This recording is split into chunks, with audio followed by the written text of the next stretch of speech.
I didn't know you guys worked this late. Usually we don't. Hey, Mike, David Moore, Dallas Morning News. Where is Cooper Beebe in the concussion protocol? And just as a bigger question after that, just how has he developed into playing that position full-time for a season, first time? Cooper Beebe, it's going to be tough for the short week, but he's making progress, specifically where he is. I mean, I can't tell you what stage.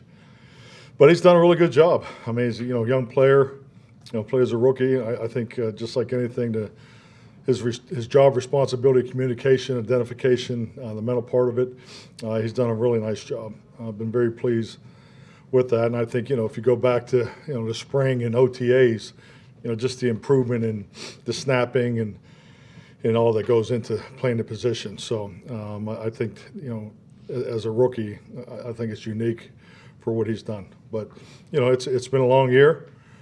He's, really worked particularly on line movement, the nose rocking and things like that, and he's improved there. But he's been extremely, extremely consistent for a young man. He's got great, professional skills, as far as his approach and so forth. And I think he's just scratching the surface. Clarence Hill, City, Dallas. Certainly, you've been very honest about how devastating that loss was and what it meant for your season and the locker room after the game. What's the message now to the team, and what do you tell them to keep them going to the season? What's the motivational message here? I mean, the motivation is just obviously simply beat Carolina, but I mean it's just like anything. We're all committed to this season, and it's, I'm not a big fan of just putting up a bunch of numbers and so forth and showing the different criteria. We know the only thing that matters is to beat the Panthers, and then we obviously, just like everybody, we'll be watching what's going on around us. I think just identifying and who they are, how they're playing, particularly recently. Played them last year, didn't play very well over there last year. I was disappointed in the way we performed there last year. So a lot of players that played in that game and for both teams are back. So just really staying on top of the little things, and because this week goes so fast. 6-day week as it's going to be here before you know it. Expecting rain. I think it's 75-80% rain. Probability. So we did the wet ball drills today. So just things like that. But like I said, and it's just not a bunch of talk. I mean, this is a locker room that's close. It's tight. They work. We had a good day today. So the Athletic, Mike, obviously with a player like Jonathan Mingo, you acquired him mid-season from this team. How much do you tap into what he might know or anything? Is there any real value to that? Yeah, definitely. I mean, there's always conversations that go on there. I didn't specifically sit down and speak to him, but I do know that there's other coaches that have. So that's common. But like I said, it's a new staff. First year. I thought the video of last year's game, just because of the matchups and so forth, there's value in that. But it's just like any in this league. Everybody has the information and ability to study them, but I think we have to really pay attention, particularly how well they played, in the last month. So that's what we're focused on. Nick Harris, for Star Telegram. There's been a couple of guys that have taken advantage of increased opportunities. Chauncey Golston's been one of those. What do you attribute Chauncey's growth to? Well, I think Chauncey's had an incredible experience here. I mean, you look at the different, just the different positions that he's played throughout. He's came up as a young guy, which I think is the best path, playing on special teams in a backup at your particular position. But if you look at, not only the different techniques, from an assignment standpoint, whether it's the 3 technique all the way out to the 9, there's a lot of value in that, and also playing in different systems. Instinctive, very aware, football, very natural, to him. But I think you're really getting to see his opportunity this year of playing consistently in one spot. So I think it's really benefited him just being out there at the end position. And is Demarcus Lawrence any closer to practicing this week? No, I don't see Demarcus practicing this week. Joe Hoyt, All City Dallas. 2-part question. How did you think Chuma Doga did at left tackle on Monday night? And then with Tyler Guyton, full participant, I know we'll walk through today, but kind of where is he from a health standpoint? Yeah, I thought Chuma played well. He obviously had a hell of a matchup, and and we definitely was focused on it from a scheme standpoint too, as far as having help over there. But I thought he did a nice job. I think just really coming back from what he's come back from too. I've been very impressed how quickly he's come back, and the urgency that he's had to play, and he'll continue just to get better with each week. But Tyler Guyton, I thought he did a hell of a job coming off of a Thursday night game, doing all the extra stuff. Saw him in here over the weekend, Thanksgiving weekend, and made himself available for Monday night. So I thought that was huge. But he's definitely making progress. Was a full participant today. Mike, Josh Tolentino, Lone Star Live. Today, Rico noted a lot of things that he's done, like in his routine in terms of recovery and also his diet. Points of emphasis as he takes on a bigger workload. What have you noticed about how he just kind of attacks every day, and especially specifically, over the past 3 weeks? Yeah, I've had a chance to watch him from day one, so he's obviously grown in every area. Really proud of what he does off the field and everything. It's cool to see young men, grow and develop. And he's had that injury bug there early. He's fought through that, and has really taken advantage of this opportunity. I think like anything, particularly in a running back room, the opportunity to be a number one, having one guy, he's done a good job. But I'd like to see him take another step. Frankly, I'd like to see him, be a third down back. I'd like to see him play first, second, and third down. So I know he's working on that, and because he's done some really good things in protection in the past. But I think clearly he's doing well with opportunities. His running style is something we've always loved about him. I mean, you can see it day one. You remember the first time Rico touched the ball, he ran for a touchdown on kickoff return. So, but it's good to see him taking care of his body, and and look for him to have another big opportunity Sunday. Garrett Podell, CBS Sports. Mike, you started out your coaching career in college. What are your thoughts of Bill Belichick going to college and coaching at the University of North Carolina? So he's going to North Carolina? Okay, wow, that's great. It's a beautiful place. I think. No, I'm serious. I think it's cool. I really do. Coaching's coaching. So I'll say one thing: there'll be someone to be reckoned with. I have a lot of respect for Bill and the job that he's always done. It's always very difficult to compete against. But that's a whole new realm. I've been here since 1992. I couldn't even imagine what it's like now, especially with all the changes. But congratulations to him. I'm happy for him. Quick follow-up. Being in Carolina, you're quarterback coach at heart. What have you seen from Bryce Young? He's playing his best football this season heading into your playmaking. I think that's the thing that you really see. I mean, he's obviously comfortable. They are in the first year of their new offense and ball game. His quarterback coach is doing a great job. So I'm really proud of him. But I think the thing that really stands out. I mean, just watch the last series of the Philadelphia game. It's just his playmaking ability. He's 22 sacks on the season. So I think when you go through those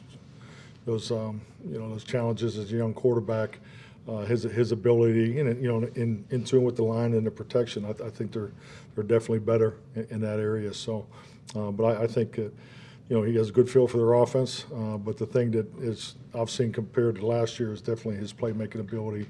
In the extended play phase above the 2.3. I think he's doing a really good job. Beebe Loffenberg, 105.3 The Fan. Mike, so when you came into the league, as to compared to what it is now for these rookies, fewer college games were played at the time. They didn't have the training that they do now to get ready for the combine. So the year has become kind of so long in terms of duration for these rookies. In terms of college season ends, they're 3 months training. You get the OTAs and the mini camps and an extra game. Have you noticed that it's a little more difficult for these rookies getting through the year now because of that? Absolutely. I think it's a challenge for your the whole locker room. Frankly, I think 17 games. I think 17 games is real. I mean, it's real. I know it's something that if there's something I've spent probably the most time on in the whole year schedule layout, it's been clearly post Thanksgiving. I think you have to, as a head coach, you got to put a lot of time and energy in the training of the team. The sports science components of it. Having the medical and the strength and conditioning aligned. And I think there's things you can do in the meeting structure, rest and recovery. We've really stepped up our game this year. I give our Britt Brown in particular, a lot of credit. That we've added more modalities there that have been beneficial. So I think clearly this month is important. I've always gone to a winter schedule. Did it more up in Green Bay because it's dark at 2 o'clock. Just those types of things. And so we actually started our winter schedule this week. So, and I think those things are real important. So yes, clearly you can see it in the young guys. It's a conversation. It's something I think you definitely have to educate on. Because this stretch, from Thanksgiving to playoff time has always been a challenge. I felt, especially here in Dallas. Dave.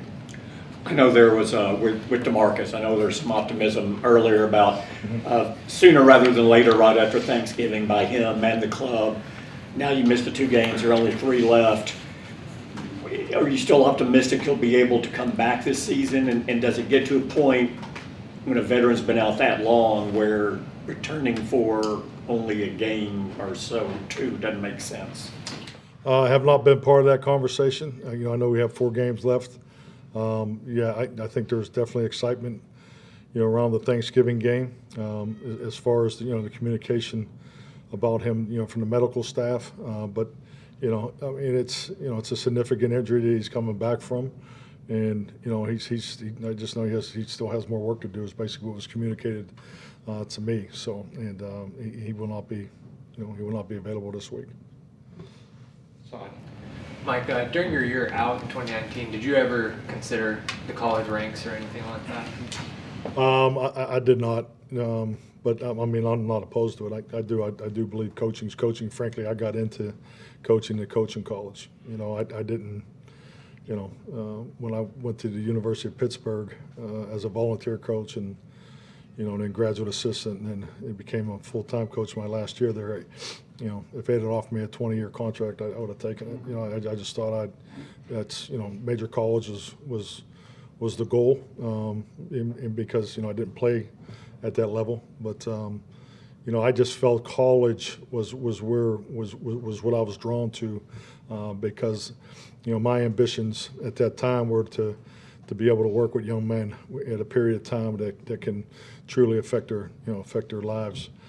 Just for personal experiences and things like that, and then I was given an opportunity in '93 to go to the Kansas City Chiefs, and and here I am, and what I still do really appreciate is the younger players, because and that's probably why I gravitate so much towards the design of how we train, and ironically being a draft and develop team for a lot of my career, so I'm really engaged in that part of coaching. Not that I don't like the older players or anything, but I do think this is, in the league's gotten a lot younger since then too, frankly. So, but that was really my ambition, was the college game when I started coaching. And with the way the college game has gone, like you mentioned with NIL, all this stuff, has it become a little bit more like the pros to where it's more conducive for a pro coach to now go and become and adjust smoother to that?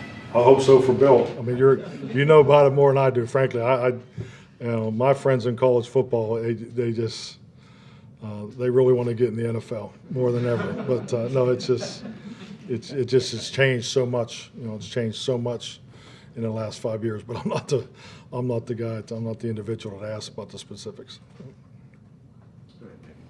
Mike, the short week, tough on coaches, tough on players. You said you're in here, 7 a.m. on Tuesday after, I don't know what time you went to bed after Monday night, but I don't want to jinx you, but you're 9-0, or you've won your last 9 games. Stop right there then. You've won your last 9 games on a short week. Okay. Is there anything that you have done that you found that works? I would just say that our process has been the same. I've always been a forecast approach as a coach, meaning when you lay out the job responsibilities for the coaching staff, we work ahead, and I think everybody does, I would assume. But I think our assistant coaches do a tremendous job. I think our analytics team does an excellent job. The video department, because really when Thursday night hits, and I see it as I'm working on the first 15. A lot of guys are now turning the page, going on to the next game. So our guys do a really good job of Friday, Saturday, Sunday, making sure that they're ready to go on Mondays. And obviously, in a short week, it's the intensity is up. But I just think our staff does a really good job in that area. I'm assuming you personally, you don't want to get 2 game plans in your head. No, I don't. Like Tried it a yeah. few times. Yeah, no, exactly. I'll watch tape with other coaches. Like if I go into Brian's office or I go into Brian, coaches, and they're watching Carolina last week, I'll sit in there and watch a game with them and just talk generalities. But yeah, I've tried it. I've tried to work like on a Monday night game. I've tried to work Sunday afternoons or Sunday evening on the next game, and even as a young coach, I didn't really like it. So, especially if you're calling. I mean, as an assistant coach, you could do it, but not as a play caller. I think that's I know guys that do it, so it's not that it's not done. Joe White, All City Dallas. Carolina, the last 5 games, 2 wins, but they've been playing teams really tough in Kansas City and Philly last week. Have you noticed a difference from them when they were struggling early in the season? Does the film breakdown go that far, or have you noticed? No, I think like anything. I mean, defensively, I can tell you. And just knowing, AJ and Dom and just the history of the defense. I mean, it's always a challenge when you play this defense schematically, but. I think clearly the consistency that their offensive line is given. You can see, I think that's been very evident. Obviously, Bryce is playing better in Oklahoma State. Man, he's it's unfortunate Jonathan was injured, but yeah, I think just they're playing well. I mean, they're just playing better. Monet, Dallas Cowboys media. A minute ago when you were talking about the special emphasis on this part of the year, you said especially here in Dallas. What do you think it is about Dallas that makes the planning for this part of the year a little bit different? Well, I just number one, our schedule. We're just our travel. Late night. We may not travel. The volume of miles, but we play a lot of night games. I just think it's. It's just different. I mean, we're all a product of our experiences. I spent 13 years getting home at 8 o'clock every Sunday night. So and it keeps you in a flow. I mean, what we do, so much of what we do, regularity is very important in training. Teams. Developing group dynamics, whether it's socially, emotionally, mentally. Regularity helps. Flow is important, I think.